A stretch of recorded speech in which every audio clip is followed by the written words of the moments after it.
coma misedematosa. Pero hoy por hoy ya es bastante infrecuente. Bien. Con respecto a la epidemiología de esta enfermedad, el hipotiroidismo primario, en general, es una enfermedad endocrinológica que se presenta principalmente por el déficit hormonal, como su nombre lo dice, hipotiroidismo, y afecta en general al 5 al 10% de la población general en áreas con suficiencia iódica, ¿es cierto? O sea, que tiene una suficiencia a nivel del yodo, tanto en lo que es la parte de la suficiencia tanto en la tierra, en el agua, que permite una buena síntesis de hormonas tiroideas. O sea que teniendo materia prima para una buena síntesis de hormona tiroidea, a pesar de todo eso hay un 5 o 10% de las personas que presenta hipotiroidismo debido a la alteración en la producción o en la acción de las hormonas tiroideas. Esta enfermedad es frecuente en general a cualquier edad, pero es más frecuente en las mujeres y en los ancianos, con respecto a la parte epidemiológica, pero lo podemos diagnosticar en diferentes tipos de edades. La relación entre el hipotiroidismo primario y el secundario es una relación en 1000 en 1. O sea, por ese motivo yo le decía que con respecto a esto, uno habla de hipotiroidismo y generalmente el hipotiroidismo, estamos hablando generalmente por la presentación y la frecuencia y la prevalencia de un hipotiroidismo primario.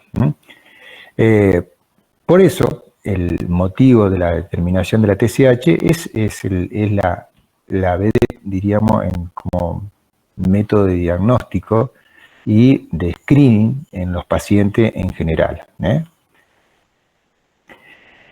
¿Cómo es la clínica? Bueno, la clínica es variada. Generalmente en la clínica del hipotiroidismo tenemos pacientes de diferente manera de presentación, pero hay síntomas y signos que son cardinales en toda esta cuestión. Lo primero y principal, el paciente que obviamente, como naturaliza muchas veces la sintomatología, no piensa que es un problema de tiroides. Entonces, y aparte muchas veces se confunde con otro tipo de patología clínica. El cansancio es una de las presentaciones más importantes que presenta el paciente, la astenia. Cuando hablamos de astenia, en hipotiroidismo está hablando de cansancio, el paciente está desganado, no tiene muchas ganas de hacer nada. Y esto también se confunde muchas veces con otras enfermedades, como por ejemplo, un paciente que tiene un cuadro de anemia, un paciente que tiene un cuadro de depresión, un paciente que está con un cuadro de angustia, pacientes que tienen alteraciones muchas veces de distracción, de alteraciones que llaman justamente disminución de la memoria, que muchas veces es debido justamente al mismo cansancio, que tiene un déficit de atención, que eso le genera también el déficit hormonal que le está generando.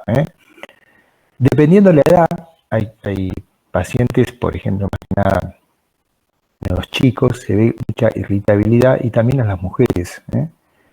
La depresión es otra manera de presentación. Muchas veces son pacientes tratados por depresión y nunca le han hecho un análisis de TSH y al fin y al cabo el paciente lo que tenía era un trastorno de la función tiroidea y eso era lo que estaba generando el trastorno humoral del paciente.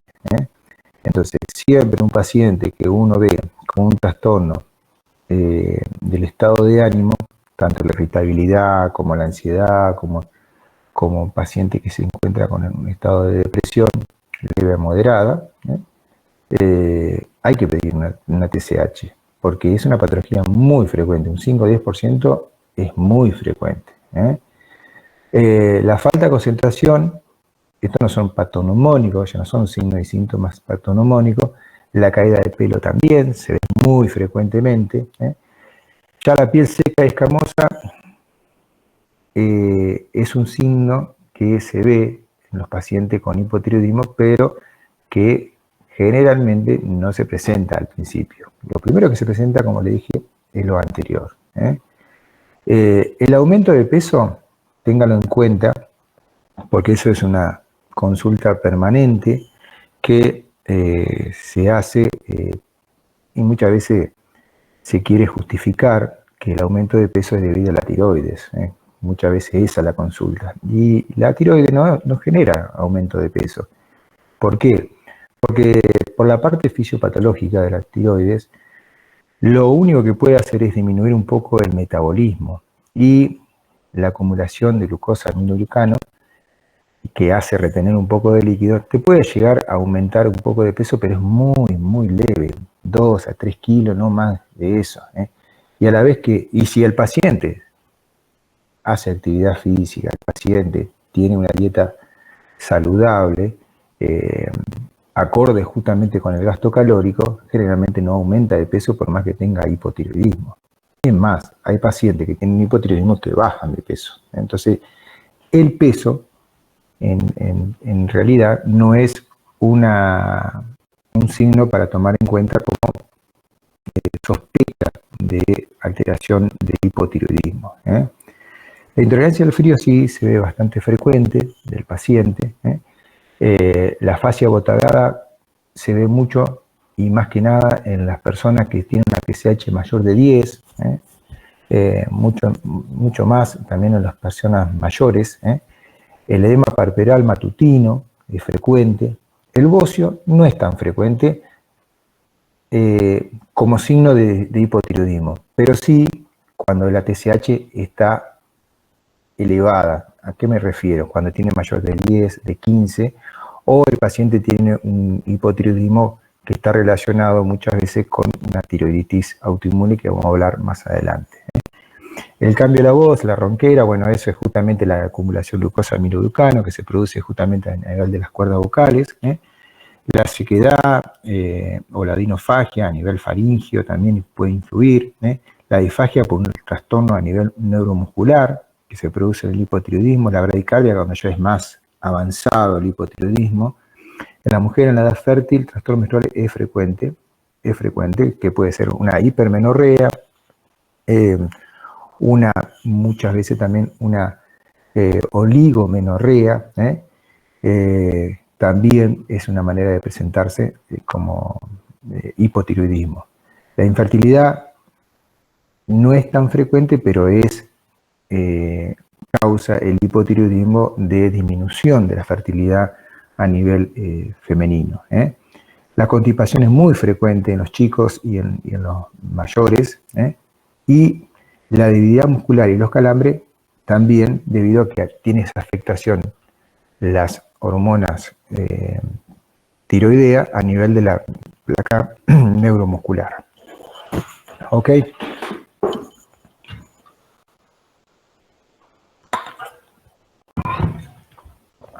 Bueno, seguimos. Entonces, hablando entonces un poquito de estos síntomas, de lo que le acabo de nombrar, y más o menos explicar más o menos cuál es la causa de estos síntomas y los signos. ¿Por qué se produce esto? Bueno, el enlentecimiento generalizado que se produce en el proceso metabólico debido a esta falta de la producción de hormonal o la acción de la hormona tiroidea, genera lo que yo le decía, la intolerancia al frío. Generalmente el paciente dice, tengo mucho frío, y generalmente está relacionado con el nivel de hormonas tiroidea que esté justamente la T4 libre, la T4 total, depende de la medición que uno quiera hacer, y eso está en relación muchas veces con la sintomatología subjetiva, obviamente, de la intolerancia al frío. La fatiga es característica. El paciente refiere cuando está con valores altos de TSH que se cansa, que está cansado o que se agita rápidamente, que no puede hacer nada, que está sentado y no se puede, camina 2 o 3 pasos muchas veces. Obviamente hay que descartar otras enfermedades como la parte cardiovascular, la anemia, esas cosas, pero si eso está normal, es una de las causas de presentar este tipo de síntomas, el hipotiroidismo. La bradicardia ya es una presentación mucho más avanzada, y eso es debido al lentecimiento de los procesos metabólicos que activa la hormona tiroidea. Con respecto a lo otro que yo le dije, la acumulación de glucosa aminoglucano, que eso se produce en el espacio intersticial, y eso también atrae líquido. Por eso puede pasar que aumente un poco de peso. Pero también esto genera la sequedad del cabello, la piel, el edema facial y periférico, que ahí donde justamente se retiene el líquido. La macrolosia sería en los casos más importantes, o sea, en pacientes con hipotiroidismo de larga data y sin tratamiento con una TSH alta, igual que la ronquera. Seguimos. ¿Qué signo indirecto podemos llegar a tener? Porque muchas veces pasa que el paciente nos cae con un análisis y uno no viene con una TSH. Entonces, uno puede sospechar, por medio de un análisis muchas veces de rutina, de que el paciente pueda tener un hipotiroidismo. Sí. Por ejemplo, una dislipemia del paciente, generalmente a veces una dislipemia a predominio del colesterol, el LDL, con triglicéridos normal, un HDL por ahí, por más que el paciente tenga una buena actividad física normal, puede sospechar que sea secundaria a una alteración de la función tiroidea. Otra manera de presentación es la alteración iónica, una alteración del el sodio en sangre del paciente. No es tan frecuente como lo que es la parte de presentación de la hipercolesterolemia, pero puede llegar a alterar, más que nada en los pacientes internados, el nivel de sodio en sangre. La hiperprolactinemia es frecuente, muchas veces en los pacientes que tienen hipotiroidismo. Muchas veces paciente se presenta con hiperprolactinemia y eso, ¿sí? Eso debido muchas veces por una cuestión fisiopatológica y por la fisiología que se produce a nivel del hipotálamo con la hipófisis. Rápidamente le explico. Cuando hay un aumento de la TSH, también hay un aumento de una hormona hipotalámica que estimula la TSH. Y esto hace, para aumentar la TSH, entonces esa TSH actúa a nivel tiroideo para aumentar la liberación de hormonas tiroideas. Pero esa TRH que se llama, que estimula la TSH, no solamente estimula la TSH, que hace que hagamos el diagnóstico de hipotiroidismo, sino también que hace que aumente la secreción de prolactina, porque son bastante miméticas ese tipo de receptores de la TRH, del hipotálamo, a la hipófisis, que hace que secrete tanto la TSH como la prolactina. Entonces, muchas veces los pacientes con hiperprolactinemia tienen un hipotiroidismo no diagnosticado. No sé si se llegó a entender, por ahí es un gráfico de esas cuestiones, pero para que usted entienda, son justamente los feedback que se producen a nivel hipotalámico, hipofisiario, que genera esa presentación a veces en conjunto de una hiperprolactinemia junto con un hipotiroidismo, y al fin y al cabo el problema es la tiroides, y frecuentemente, lo más frecuente que sea eso. Otra manera de presentarse como signo indirecto es la anemia. Hay pacientes que tenemos con anemias de tipo ferropénica o paciente con que es la más frecuente, por un trastorno muchas veces de mala absorción y de metabolización que genera una anemia en general, y eso muchas veces mejorando la función tiroidea mejora el paciente también la absorción. En ese tema hay otras aristas que no me quiero meter porque también puede estar relacionada con otras enfermedades autoinmunes como la enfermedad celíaca y otras cosas más que se presentan también con anemia e hipotiroidismo. Pero bueno, el hipotiroidismo también puede influir en esta parte. La CPK alta es muy frecuente. Pacientes, ¿por qué? Porque justamente el hipotiroidismo, no tener una acción a nivel periférico y muscular, principalmente de la levotirosina, produce que la CPK aumente. Y eso es un signo indirecto muy frecuente que se llega a tener en cuenta para el diagnóstico de hipotiroidismo, no el hipotiroidismo leve moderado, sino hipotiroidismo más avanzado. Pacientes, por ejemplo, con una TSH mayor de 15, de 20, son pacientes que tienen una CPK alta, es justamente la falta de metabolismo de la levotirosina que genera esta presentación indirecta. La hiperhomocistinemia no es tan frecuente por ahí de llegar a ver, pero uno lo puede llegar a ver con diferentes trabajos, diferentes otras enfermedades, y a veces se debe, antes estaba más en boga la hiperhomocistinemia para otras enfermedades, hoy no tanto, y entonces se lo relacionaba mucho también con el hipotiroidismo. ¿Cuál es la etiología? Bueno, del hipotiroidismo primario, una etiología muy frecuente es la tiroiditis autoinmune. La tiroiditis autoinmune se puede presentar de dos maneras. Una que es una manera con bocio, que es la que ustedes seguramente han escuchado, la tiroiditis Hashimoto, pues fue el primero que la describió, y la tiroiditis atrófica, que es la misedematosa idiopática. Generalmente eso atrófico se presenta a los pacientes que tienen una tiroiditis muy importante y que con recorrer el tiempo va llevando a la atrofia del parénquima tiroideo. Son pacientes que se presentan con un nivel de anticuerpo anti-TPO mayor, muchas veces que llega y dice tengo mayor de 1000. Y bueno, son pacientes que con el tiempo van a presentar una disminución del tamaño de la glándula tiroidea. Eso sería dentro de la causa de hipotiroidismo primario de la tiroiditis autoinmune. Otra causa primaria sería los pacientes que han recibido un tratamiento para el hipertiroidismo. En un paciente con una tiroiditis tipo Gray-Basedow, que han recibido un tratamiento con iodo 131, pueden llegar a tener como consecuencia, que muchas veces se lo busca, otras veces no, depende de la dosis y la absorción que tenga el paciente, un hipotiroidismo secundario. A este tratamiento con iodo 131. Pero es primario, ¿por qué? Porque está en la tiroides el problema. La otra causa también, que es debida a la terapia radioactiva, es en el tratamiento del cáncer de tiroides.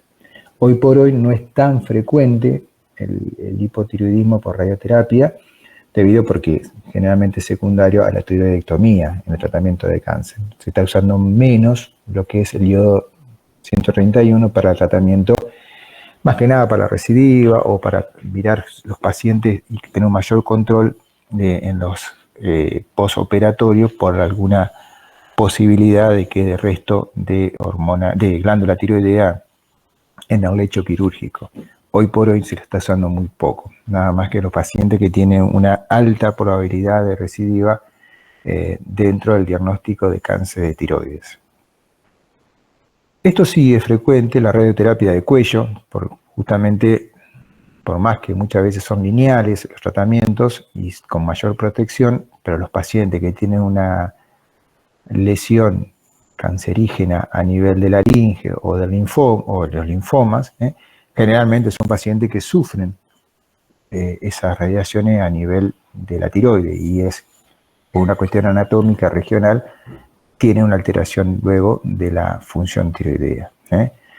Bueno, como lo nombré anteriormente, la tiroidectomía total o subtotal, hoy por hoy, generalmente, cuando estamos hablando de tiroidea total, en el cáncer no se llega a hacer una tiroidectomía parcial o subtotal. ¿Por qué motivo? Porque justamente hay presencia de recidiva en alguna lesión que había quedado, y entonces muchas veces volver a ingresar en esa tiroides que ya está extirpada en parte, genera una reacción inflamatoria a veces mucho más difícil. Directamente se hace una tiroidectomía total. Otra causa, los pacientes que tienen una excesiva ingesta de yodo por algunos otros fármacos, que, por ejemplo la amiodarona, que lo vamos a nombrar más adelante, o el litio, o pacientes que han tenido un tratamiento que ahora no es frecuente, como los materiales de contraste que se usaban mucho en la parte de la radiografía o para algunos otros estudios. Hoy por hoy no es tan frecuente esa parte, son más que nada una cuestión farmacológica. Y otros antitiroideos que tenemos diferentes tipos, como terapéutico, como dije recién, la amiodarona, la interferón alfa, que se usa mucho en la parte también, en la parte de oncología, el perclorato, que se usa también en lo que es la parte de tratamiento de las hipertiroidismo, hoy no tanto, la inhibidores de la tirosina quinasa, que se usa tanto también como anticuerpos monoclonales, con la parte oncológica y los pacientes con enfermedades inflamatorias autoinmunes. El litio, muy frecuente en el tratamiento de los pacientes con alteraciones del humor. Es muy frecuente el tratamiento de litio y eso generalmente tienen alteraciones a nivel de la función tiroidea por trastornos justamente de la síntesis de hormonas tiroideas. Después, otros fármacos como la citoquina, antirretrovirales también pueden llegar a generar alteraciones de este tipo a nivel tiroideo. El déficit de yodo, que lo vemos de manera regional, que lo vemos mucho acá en Argentina, en la parte del norte, tanto en norte, noroeste como noreste, también se puede llegar a ver. El déficit de yodo en el noroeste es más frecuente debido a la cuestión de la parte geográfica y la tierra, y justamente tiene una alteración, por eso la sal es yodada en la parte del noroeste. En cambio, en el noreste generalmente no se debe al déficit de yodo, sino muchas veces se debe esta presentación que ustedes han visto, por ejemplo en Paraguay, en Misiones, esa parte, que se debe justamente a alteraciones de los tiocianatos, que son la mandioca, tiene una sustancia que altera en la síntesis de hormonas tiroideas. No es por un déficit de yodo, sino un déficit justamente en la absorción y en la producción de las hormonas tiroideas. No me quiero meter en la parte fisiopatológica, la fisiología de la síntesis, pero actúan en esa parte. Otra causa de hipotiroidismo primario, siempre cuando hablamos de hipotiroidismo primario estamos hablando de la glándula tiroidea. ¿Estamos? Hablamos de la glándula tiroidea. Otras causas que son menos frecuentes, dentro de esas menos frecuentes crónicas tenemos las enfermedades infiltrativas, muy infrecuente, la del sarcoidosis, hemocromatosis, amiloidosis, pero se puede llegar a ver. Son pacientes que cuando tiene esa invasión a nivel estructural, parenquimatosa, genera alteraciones de la función debido a que van destruyendo el parénquima funcional de la glándula. Y luego tenemos las transitorias, que también son primarias, que son las tiroiditis posparto, que cursan muchas veces con un estado de hipertiroidismo, después de hipotiroidismo y después nuevamente de de eutiroidismo. La tiroiditis subaguda, generalmente virales, que se llega a producir, que tiene una evolución generalmente de días, máximo un mes, 45 días, y después la tiroiditis silente, que también son inflamatorias. Pero de todas estas tres, que ya nombré recién, son transitorias, o sea, son tiroiditis que tiene una evolución aguda. Con respecto al hipotiroidismo secundario, ¿qué nos referimos? Salimos de la glándula tiroidea. Acá ya esto es mucho más infrecuente, como lo nombré al principio, tenemos 1000 veces de presentación de hipotiroidismo primario con respecto al hipotiroidismo secundario. O sea que esto es bastante infrecuente, pero nunca podemos dejar de tenerlo en cuenta. ¿Cuándo se puede presentar? En tumores de la hipófisis, adenomas, los macroadenomas, principalmente, los digerminomas, los craneofaringiomas, yo lo estoy nombrando más que nada lo más frecuente, las cirugías que se puede producir a nivel hipofisiaria, hoy por hoy la RX de hipófisis ya eso no. Algo frecuente son los traumatismos craneoencefálicos graves, que se puede llegar a ver. La hipofisitis linfocitaria es otra de la presentación muy rara, pero puede llegar a presentarse. Y esto no solamente afecta como hipotiroidismo secundario, sino también produce otras alteraciones hormonales. ACV de grande magnitud, el SIHAN, que se ve mucho en la necrosis vascular, en posparto de las mujeres, puede llegar a tener una alteración no solamente tiroideo, sino que alteran otras hormonas, y es un síndrome que es raro de encontrar hoy por hoy, pero no es infrecuente. Cuestiones más raras serían las cuestiones congénitas, con hipoplasia hipofisiaria, displasias septo-ópticas, bueno, y otras alteraciones. Y, como siempre, como nombré anteriormente, las infiltrativas, la sarcoidosis y la hemocromatosis.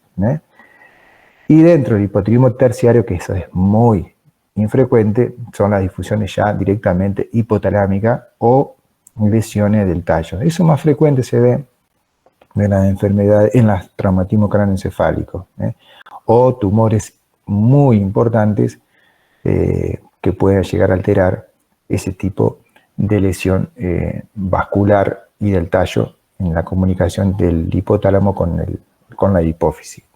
Las otras dos que estoy nombrando son extremadamente infrecuentes. Bueno, la etiología farmacológica. Acá lo que viene justamente es lo que yo nombré anteriormente con respecto a la producción. Puede haber una alteración en diferentes etapas de la producción, inhibiendo la síntesis o inhibiendo la liberación de la hormona tiroidea, o también puede haber una disminución de la absorción de la hormona tiroidea. ¿En qué sentido? Más que nada en el sustrato, y una alteración que se produce a nivel intestinal, y esto genera que no tenga sustrato la glándula tiroidea para la síntesis de hormonas tiroideas. Dentro de la inhibición y liberación, muchas veces puede ser que sea una causa del hipotiroidismo, como también puede ser una causa terapéutica para el hipertiroidismo, en las situaciones, por ejemplo, de crisis de tirotoxicóxica graves. Acá yo lo nombro, justamente el iodo o los fármacos que los contienen, que ya lo nombré anteriormente, la amiodarona, el Lugol. El Lugol se lo usa mucho también para lo que la parte de la crisis tirotoxicóxica, para disminuir justamente la conversión periférica, los contrastes de iodado también, de la RX. Bueno, y las algas y los previtamínicos, eso a veces uno lo puede llegar a ver en los pacientes que están en tratamiento con medicina homeopática, y donde tienen justamente algas que tienen hormonas tiroideas muchas veces. Por eso tengan cuidado, pacientes que vienen con tratamiento para bajar de peso y estas cuestiones, a veces tienen estas que no están especificadas. Otro inhibidor iónico, lo que nombré hoy anteriormente, el perclorato, el tiocianato, que lo nombré hoy con respecto a lo que es la parte regional, en el norte del país, del lado oeste, el litio, que es el tratamiento para lo que es la parte de las enfermedades humorales, psiquiátricas, la citoquina que nombré anteriormente, la interferón alfa, la interleucina 2, bueno, y otras medicaciones como lo estoy nombrando acá, la minociclina, que ya eso se usa mucho menos. Las sulfodrogas no, eso se usa bastante. Tuberculostático se está usando ahora nuevamente mucho porque hay mucha TBC, y los inhibidores de la tirosina quinasa está muy frecuentemente usado en lo que es la parte oncológica y en la parte de enfermedad autoinmune. Dentro de la interferencia de la absorción, la colestyramina, eso se usaba mucho anteriormente para otras patologías, hoy por hoy no tanto, pero sí, esto es lo que estoy acá, le anoté, los antiácidos, eso se ve mucho con respecto al hidróxido de aluminio, el sucarfato y los inhibidores de la bomba protónica. Hoy para cómo tenemos la venta libre del omeprazol y la gente lo toma como si nada, y es una causa de la alteración en la síntesis de la hormona, la producción de la hormona tiroidea debido a una alteración de la absorción. El sulfato ferroso hay que tenerlo en cuenta más que nada los pacientes que vienen con tratamiento para la anemia, que muchas veces puede ser la causa también del hipotiroidismo que haya generado anemia. Y si es un paciente que aparte tengamos que tratar el hipotiroidismo, sepan distanciar la dosis del sulfato ferroso con respecto a la levotirosina. También el carbonato de calcio lo agregué acá porque muchas veces son pacientes que, como te dije, son pacientes añosos, que tienen alteraciones a nivel del óseo, por ejemplo, la osteoporosis, y están con tratamiento para esto. O pacientes que están en diálisis, también hay que tomar en cuenta. Lo otro es más infrecuente, el laxante es infrecuente, y la soja, salvado y los cereales, yo lo nombré más que nada porque alteración muchas veces a nivel intestinal en la absorción de la hormona tiroidea. La estatina, hay diferentes tipos de pacientes que tienen mayor o menor trastorno de la absorción debido a a la metabolización de la estatina, a nivel tanto hepática como también a nivel intestinal, periférico. Bueno, vamos al hipotiroidismo en general. El 98% de los hipotiroidismos son primarios, como dijimos anteriormente, ya lo nombré. El 70-80% de los mismos son subclínicos. ¿Qué quiere decir? Que son pacientes que se presentan con síntomas solapados, generalmente el cansancio está presente, el paciente está con fatiga o está con una leve astenia, pero el 20-30% de los pacientes son pacientes que tienen un hipotiroidismo clínico, manifiesto.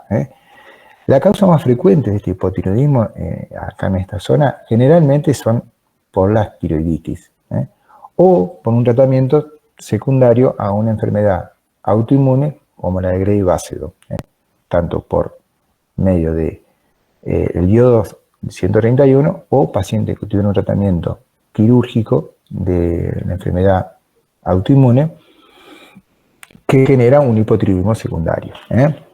Como yo le dije anteriormente, no hay signos y síntomas patognomónicos, pero el cansancio generalmente es lo que más hace sospechar en hipotiroidismo.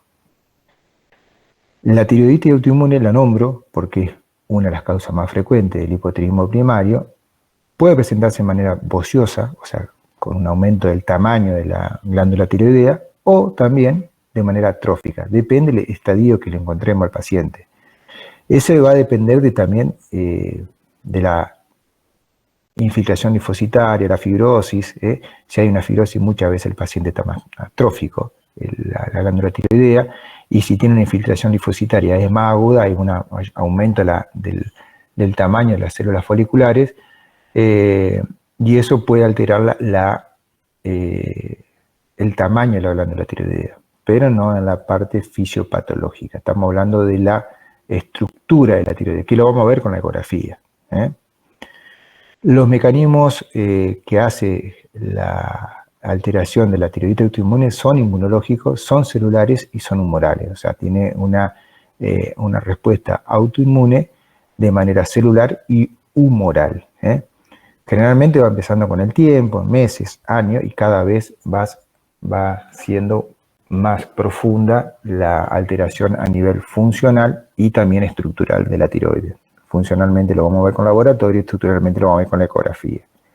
Es más frecuente en la mujer que en el varón, y sí, muchas veces puede aumentar la incidencia a partir de la posmenopausia, y también por la edad. Pero se ve frecuentemente a diferentes edades. Generalmente cuando son más jóvenes estamos más relacionados con una tiroiditis autoinmune. La variante clínica, o sea, la variante de presentación de la tiroiditis autoinmune puede ser una paciente con un bocio, pero con una función tiroidea normal, un hipotiroidismo subclínico con bocio, o un hipotiroidismo con bocio difuso nodular, o sea, uno hace una ecografía y ve micronódulos repartidos en toda la glándula, muchas veces con pseudonódulos que uno confunde, a veces con nódulos que vuelve a repetir la ecografía para ver si es verdaderamente una formación nodular o no. También la enfermedad tiroidea autoinmune está relacionada con la presencia de nódulos y también con el cáncer, pero no me quiero meter en ese tema. Puede también presentarse con hipotiroidismo sin bocio, como le dije, cuando tiene ya una fibrosis, una tiroiditis silente, un paciente que tiene una inflamación tiroidea, pero no tiene grandes síntomas más que una TSH aumentada y un leve cansancio, o paciente a veces con una tiroiditis postparto, que pasa en 3 etapas. El Hashgrave es una presentación de la tiroiditis autoinmune donde predominan tanto los anticuerpos estimulantes, como los TRAPS, los anticuerpos que actúan a nivel de receptor de TSH y produce un aumento de la función tiroidea, que es la causa del hiper, y los anti-TPO y anticuerpos antitirolobulina que produce una disminución de la función tiroidea. Entonces, a veces paciente que tiene una presencia de ambos tipos de anticuerpos, tanto inhibitorios como estimulantes, y entonces van pasando de hiper a hipo en varias oportunidades durante el año en esa parte. Son pacientes, la verdad, muy inestables.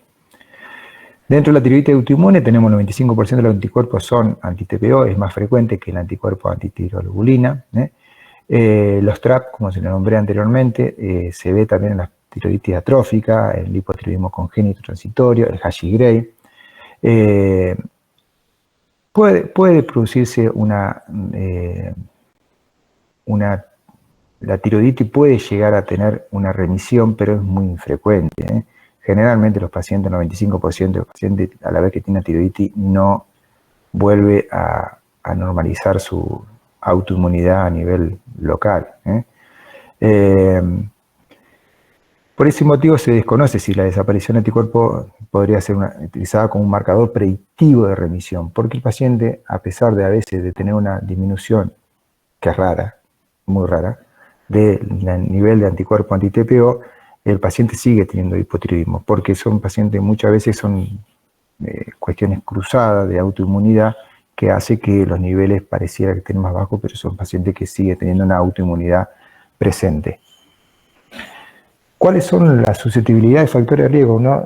Son varios. O sea, la causa multifactorial, son genéticas, hay un polimorfismo de HLA, hay una herencia autonómica dominante, por eso justamente se ve que generalmente son familiares y tiene todo un antecedente de historia tanto de abuelo, de primera, segunda, tercera generación con respecto a esto. Y hay factores no genéticos como el embarazo, también que es más susceptible, pues el embarazo es una de las causas que hay que controlar durante el embarazo de la TSH, lugares donde hay exceso de yodo, la edad, como le dije anteriormente, el uso de ciertas drogas en la mujer, pareciera que la cuestión estrogénica también influye, y el tabaquismo también. Es muy frecuente que la mayoría de los pacientes que fuman son más frecuentes que tengan problemas de alteraciones tiroideas. Bueno, hay relación también con otros síndromes poliendocrinológicos, como los síndromes acá de diferentes tipos, tipo 1, tipo 2, con alteraciones adrenales, diabetes tipo 1. Bueno, son cosas más infrecuentes, pero que se llegan a ver. Y la enfermedad autoinmune no endocrinológica es muy frecuente, hasta un 30%, que se presente con los pacientes con alteraciones tiroideas. Es frecuente ver pacientes con vitiligo, alteraciones de anemia crónica, una gastritis atrófica, la anemia perniciosa, la enfermedad celíaca, enfermedades autoinmunes reumatológicas como el LES, artritis reumatoidea, bueno, y otras cosas más. Y otras enfermedades como son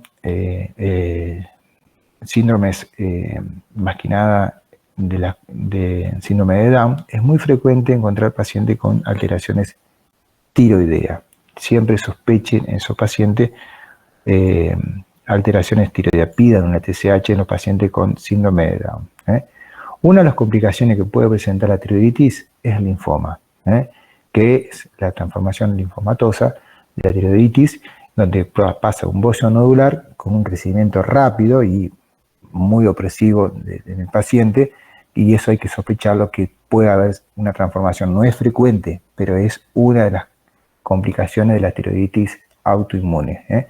Uno lo ve justamente con una ecografía donde hay una evolución rápida del tejido glandular de manera inflamatoria y con un bocio muy importante. Otras formas histológicas son los MAL y los linfomas, que están muy relacionados con esto. Bueno, el diagnóstico. El diagnóstico fundamentalmente depende de las pruebas de laboratorio, porque como la clínica no tiene signos y síntomas pactoneumónicos, debemos hacer un análisis para confirmar la sospecha clínica. Principalmente lo que uno busca es la TSH. Yo acá le anoté todos los métodos diagnósticos que tenemos para hacer del hipotiroidismo. La TSH es fundamental. Después uno le agrega la T4 total o T4 libre. La T3 no es necesario, pero puede estar también baja para mirar, diríamos, los grados de hipotiroidismo cuando es muy avanzado.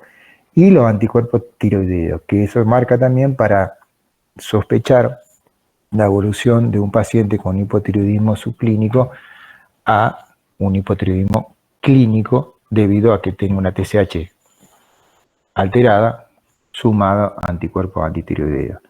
La ecografía no es necesario, pero si uno hace una ecografía, el paciente puede sospechar que pueden tener una alteración justamente de hipotiroidismo debido a alteraciones estructurales, por la densidad a nivel estructural, por la ecogenicidad de la estructura tiroidea, y también, bueno, como dije anteriormente, como la tiroiditis está relacionada muchas veces con alteraciones a nivel estructural que presentan nódulos, pseudonódulos o micronódulo billar, entonces tiene mayor predisposición a veces a producir como factor de riesgo de una malignización de esas lesiones estructurales.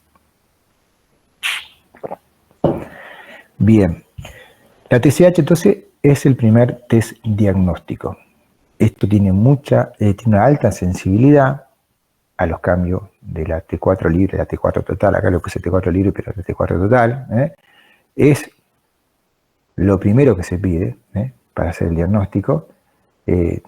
Todos sabemos que es bastante, tenemos bastante accesibilidad a pedir este estudio de laboratorio, es económica y es precisa. Un valor normal de diferentes consensos es de 0,45 a 4,5 en general. Eso va a depender también de la edad, pero en general ese es el valor. ¿Qué situaciones puede alterar la TSH? Bueno, hay situaciones como la edad, la mayor edad, hay mayor nivel de TSH, y es normal, bueno, va variando. Diferentes ensayos clínicos, hay alguna interferencia cuando hay autoinmunidad de la TSH, en la fase de recuperación de la enfermedad no tiroidea, o sea, enfermedades tiroideas que se produce debido a otras enfermedades no estructurales propias de la glándula. Son cosas que se ven, pero no es tan frecuente como el hipotiroidismo primario. Alguna insuficiencia suprarrenal no tratada, más infrecuente. Bueno, acá hay otras cosas más infrecuentes, pero lo que más es frecuente, y vamos a ver permanentemente, es la obesidad. Son alteraciones situaciones que pueden alterar la TSH. ¿Por qué la obesidad? Ahora le voy a hablar más adelante. ¿Cuáles son el rango por edad? Cuando uno está, como yo dije anteriormente, en la normalidad de la TSH. Bueno, hasta los 69 años podemos esperar hasta 4,7, hasta los 79 años 5,6 y mayor de 80 hasta 6,3. Igualmente va a depender también del paciente. ¿Por qué motivo esto? Porque la TSH va aumentando porque es una cuestión de protección a nivel cardiovascular. Entonces no es lo mismo ser una TSH de un paciente de 20 años a un paciente de 80 años. El valor de 3 de un paciente de 80 años es totalmente normal, un 4,5 en el 3 ya en un paciente más joven puede llegar a tener algún síntoma. En cambio, un paciente de esa edad, de 80 años o para arriba, es un paciente que totalmente está dentro de los parámetros normales. Con respecto a lo que le dije de la obesidad, ¿por qué motivos? Generalmente en la obesidad el paciente tiene una TSH que está en el límite superior, y eso es normal, porque generalmente se eleva el nivel de la TSH en la obesidad, y porque está relación también del índice de masa corporal del paciente. ¿Por qué? Porque hay menor expresión de receptores de TSH en los adipocitos y muchas veces eso dificulta el diagnóstico entre un hipotiroidismo o no del paciente. Para eso hay que mirar otros parámetros, por ejemplo, si tiene autoinmunidad o no tiene autoinmunidad, si tiene alteraciones dislipémicas o no, y si nos queda la duda todavía, agregar una T4 total o libre y a lo sumo una T3. La T4 y la T4 total, eso complementa la TSH, pero no se olvide que la TSH es fundamental. Con eso hacemos el diagnóstico del hipotiroidismo clínico. La T4, la T4 libre, la agregamos para diferenciar entre clínico y subclínico. También nos sirve, ¿para qué nos sirve la T4 y la T4 libre? Para el seguimiento del paciente. Para el seguimiento de los pacientes con el tratamiento del hipotiroidismo primario o también para otro tipo de hipotiroidismo ya secundario. Bueno, esto es importante, sepan que la T4 libre no es directa, es una estimación, es una fórmula. Y cuando justamente estamos pensando que puede haber una alteración en las globulinas transportadoras de hormonas tiroideas, por alguna enfermedad hepática, alguna otra enfermedad oncológica, otras alteraciones proteicas de mala absorción, bueno, alguna otra cosa, podemos pedir la T4 libre. Hoy se usa bastante la T4 libre como manera diagnóstica, porque no varía mucho el costo con respecto a la T4 total. Bueno, el anticuerpo anti-TPO, como le dije anteriormente, es más frecuente que el anticuerpo antitirolobulina, es un marcador de enfermedad autoinmune, me voy a poner un poquitito. La prevalencia en general, a veces un poquito más todavía acá en esta zona, pero arriba del 12-14% siempre se presenta dentro de la frecuencia de ver anticuerpos positivos. Y esto predispone a tener un desarrollo a un hipotiroidismo clínico. Siempre cuando uno está mirando alguna otra enfermedad autoinmune, por ejemplo, como lo nombré hoy, la enfermedad celíaca, una artritis reumatoidea o un vitiligo, hay que pedir anticuerpos para la enfermedad tiroidea. Porque el paciente puede no tener una alteración de la función tiroidea, pero puede tener ya una autoinmunidad que le va a predisponer más adelante a tener una alteración tiroidea. ¿Cuándo solicitar una ecografía tiroidea? Cuando vemos una palpación anormal, o sea, hay un bocio simétrico o asimétrico, cuando hay paciente con disfunción tiroidea, o sea, una alteración de la función tiroidea y los anticuerpos son negativos, para ver la estructura, ¿cierto? Y para evaluar muchas veces, cuando estamos en la duda, si tenemos un paciente con un hipotiroidismo subclínico, que vaya a pasar un hipotiroidismo clínico. ¿Por qué motivo? Por la inflamación, por la estructura, la ecogenicidad de la tiroide, bueno, y otras cositas más que se puede llegar a ver, bueno, pero no es indispensable como diagnóstico. ¿Cuándo hacemos screening de función tiroidea? Bueno, mujeres edad fértil, siempre, y mayores de 60 años, en la embarazada, paciente post-tratamiento radioterápico, tanto radioterapia oncológica en general o particularmente en el iodo de 131, paciente con una cirugía tiroidea previa, o paciente con diabetes tipo 1, porque es una enfermedad autoinmune, o otras enfermedades autoinmunes como le nombré anteriormente. También le nombré la síndrome de Down y síndrome de Turner, son enfermedades que se pueden llegar cromosómicas, que eso pueden tener predisposición a tener enfermedades autoinmunes. Los antecedentes familiares, enfermedad tiroidea, paciente con bocio, anticuerpos positivos, dislipemia, anemia, bueno, esto ya lo hablamos. ¿Cuándo la TSH no es útil o confiable? Cuando hay patología también a nivel hipotalámica o pituitaria, o sea, que estamos hablando de un hipotiroidismo secundario o terciario. Y cuando hay alteraciones de la secreción de la TSH debido a drogas que pueden alterar la secreción o la medición de la TSH en las pruebas de laboratorio.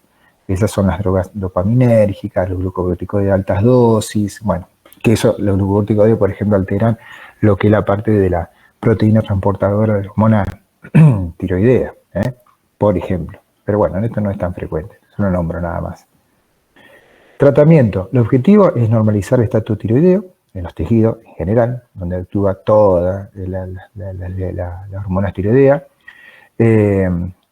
Hay que hacer un tratamiento que normalice la función tiroidea, no solamente revertir la sintomatología, sino que normalice tanto clínica como en la parte bioquímica del paciente. No hay que ni sobre ni subtratar el paciente, hay que darle la dosis justa en el paciente mirando justamente, titulando la dosis por medio del cálculo, que uno puede hacer que más adelante le voy a nombrar, o también viendo los análisis. ¿Qué se usa? La levotirosina, que se absorbe el 61 hilio, 70% a 80% de la dosis, favorece con un pH ácido, por ese motivo se lo toma en ayuna, siempre 30 minutos antes del desayuno, hay que separarlo de otras medicaciones, siempre se toma sola, la levotirosina se toma sola, y el bedtime es una alternativa bastante frecuente, paciente que después pasa de 4 o 5 hora de haber cenado y se despierta a las 4 o 5 de la mañana, ya puede tomar la pastilla y, bueno, entonces cuando se levanta no tiene que estar esperando media hora para desayunar. ¿Factores que interfieren en la absorción? Sí, el superalfato, los bloqueantes de bomba de protones que ya lo nombré, bifosfonato, pues se tiene que estar separada la levotirosina, los estimulantes de los receptores estrogénicos, bueno, y otros que ya lo he nombrado anteriormente. ¿Cuáles son los objetivos? Personas mayores de 60 años sin patología. Bueno, acá yo le puse justamente cuáles son los objetivos que uno puede, esto menores de 60 años, eso menores de 60 años, perdón, ahí me equivoqué, estaba mal puesto ahí. Tiene que ser entre 1 y 2,5, y lo mismo que la embarazada, entre 1 y 2,5, ese es el objetivo de la TSH. Personas mayores se puede buscar una normalidad entre 3 y 4 y mayores de 70 entre 4 y 6, como le dije anteriormente, por el motivo de que es para la parte de protección a nivel cardiovascular, para no generar alguna arritmia, por ejemplo. El monitoreo del tratamiento se hace por medio de la TSH, la T4 libre, la T4 total. Cada vez que uno cambia la dosis, ese ajuste de dosis, a las 6-8 semanas de ese ajuste de dosis o iniciar el tratamiento. Y a la vez que el paciente está normalizado, se hace un control de seguimiento de cada 4 a 6 meses. Siempre que se modifica la dosis o hay alguna enfermedad o alguna medicación que se ha agregado al paciente, bueno, falta de compliance en el sentido que el paciente tenga una mala adherencia al tratamiento, hay que controlarlo. Acá le dejo también cómo se hace el tratamiento, una vez por día. La dosis, depende del kilo del paciente y según también la edad. Mayores de 12 años se trata como adulto. Bueno, esto lo nombré anteriormente, los factores que aumentan el requerimiento es el embarazo, la estrogenoterapia, el aumento de peso, la obesidad, las otras fármacos que puede producir un aumento del catabolismo, la mala absorción, y bueno, obviamente la progresión de la disfunción tiroidea. Y los factores que disminuyen el requerimiento es posparto, acuérdense de bajar la dosis, los pacientes ancianos, pacientes que bajaron de peso o pacientes que están con otros tratamientos hormonales. En conclusión, el hipotiroidismo es una enfermedad insidiosa, con una significativa morbilidad, tiene muchos síntomas, pero siempre son inespecíficos. Pero son pacientes que se presentan muchas veces a varias consultas, a veces a otros profesionales de otras áreas, antes de ver justamente una consulta endocrinológica, que es justamente la causa muchas veces de todos esos males. La normalidad más temprana, sepa que es la TSH, y tener en cuenta esas situaciones especiales como le nombré anteriormente. Y la lesión del tratamiento es la levotirosina, es la droga que se usa para esto. Y por último, le quise agregar esto a quién tratar, para con un cuadrito que sepan. Entonces, si un hipotiroidismo es clínico, hay que tratarlo. Y si es subclínico, una TSH mayor de 10, hay que tratarlo. Pero si está entre 4,5 y 10, hay que considerar el tratamiento según si hay una alteración de la fertilidad, si hay embarazo, si hay un síntoma muy importante como un periodo de prueba, si tiene bocio, si tiene anticuerpos positivos, si tiene una ecografía sugestiva de una tiroiditis autoinmune, un infiltrado a nivel tiroideo,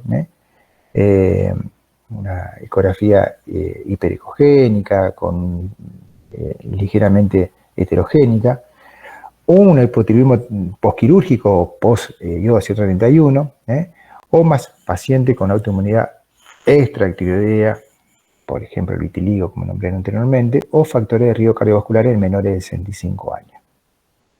Bueno, espero que le haya sido claro. Hasta acá era la clase de hipotiroidismo.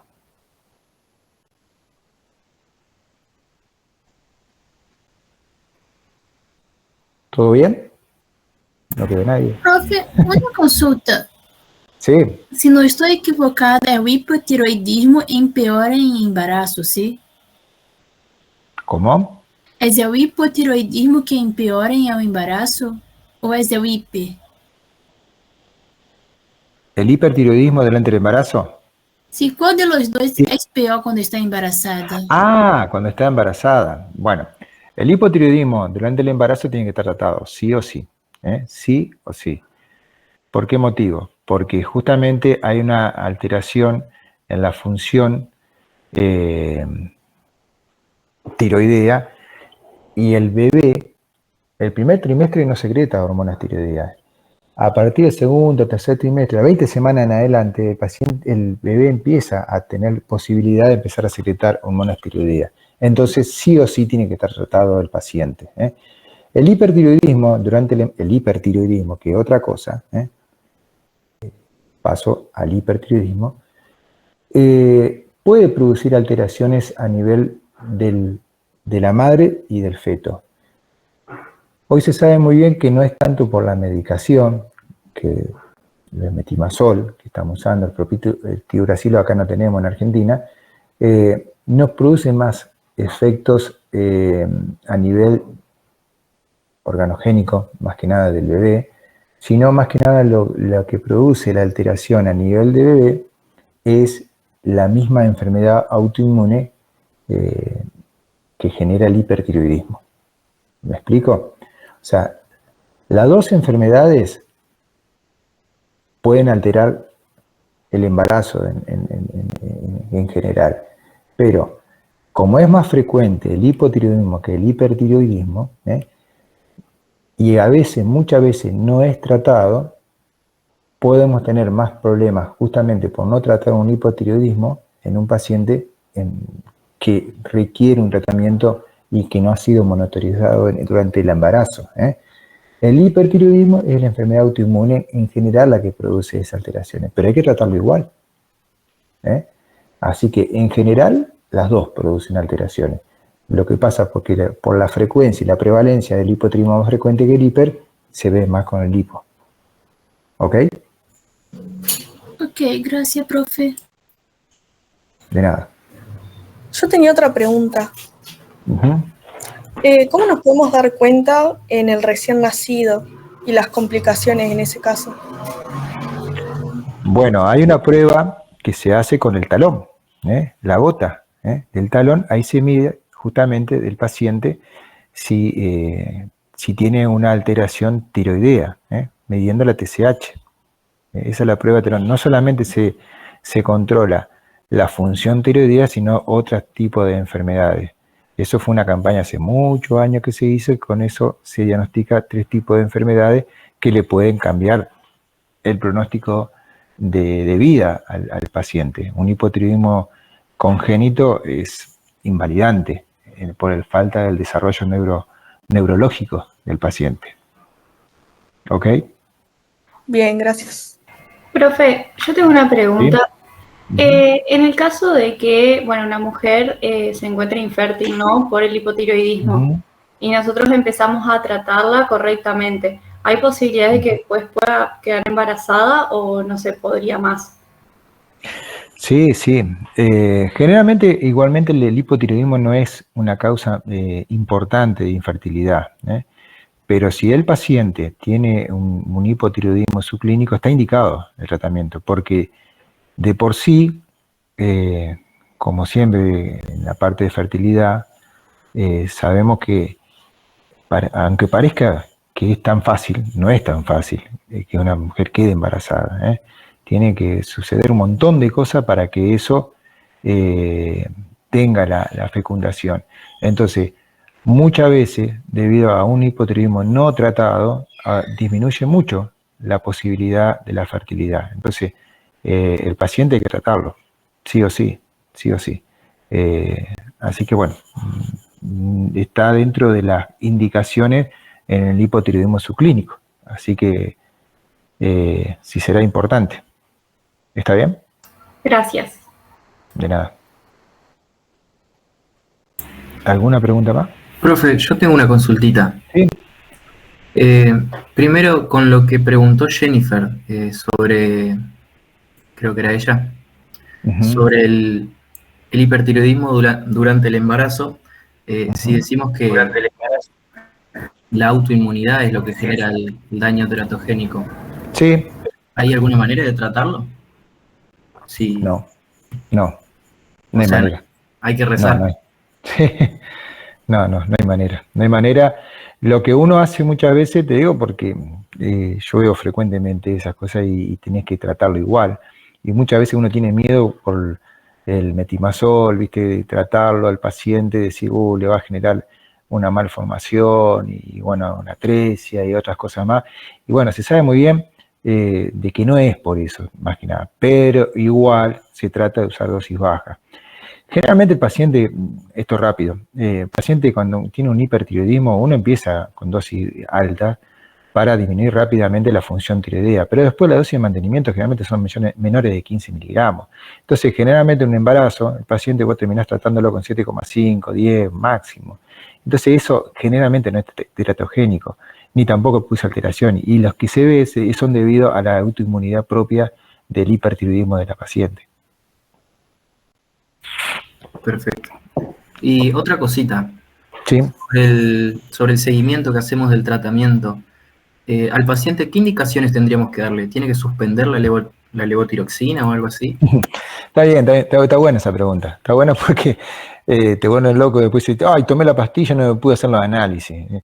En realidad, la pastilla, después que se toma, a las 4, sí, 3, depende, bueno, de cada paciente, pero entre las 3, 6 horas ya tiene un valor a nivel de que puede alterar la parte bioquímica.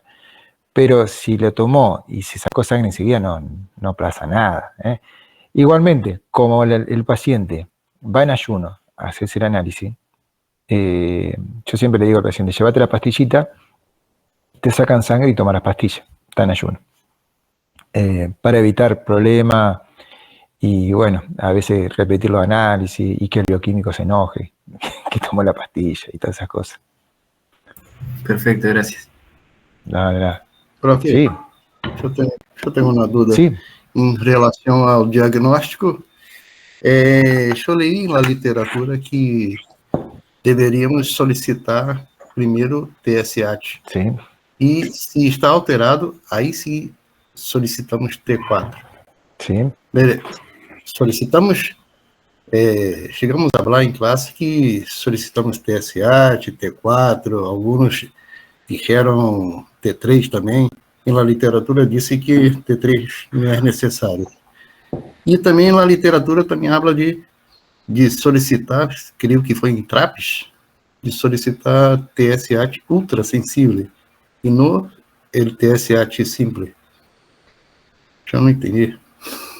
Solicitamos sensible. Te marearon ahí. Falta. No. Te voy a explicar. Lo que pasa es que están mezclados los datos ahí. La TSH ultrasensible es lo que se usa generalmente. Lo que se usa bastante en la parte de fertilidad es una prueba que se llama TRH-TSH. Es una prueba hipotalámica hipofisiaria. Eso para ver si hay un hipotiroidismo subclínico en los pacientes no es común. Pero son pacientes que por ahí están con trastorno de fertilidad y están con un tratamiento en varias oportunidades y a veces está la sospecha de que pueda tener un hipotiroidismo subclínico, entonces se le hace una prueba TRH-TSH. Diríamos que vamos a suponer que estamos haciendo una estimulación hipotalámica a la tiroides para ver si el paciente tiene bajo nivel, me estoy bastante más fino justamente en esto, eso sí bajo nivel de T4 y T3 a nivel en general en su dosaje, que uno estimulando la TSH, si eso está bajo, va a aumentar. Entonces ahí suponemos de que tiene un hipotiroidismo subclínico. Entonces ahí es lo que uno muchas veces dice, bueno, la TRH ultrasensible, sí, es la que se usa permanentemente. Hoy por hoy en la parte bioquímica es eso. Pero llévate este concepto, que yo ya lo dije acá en la clase. TSH,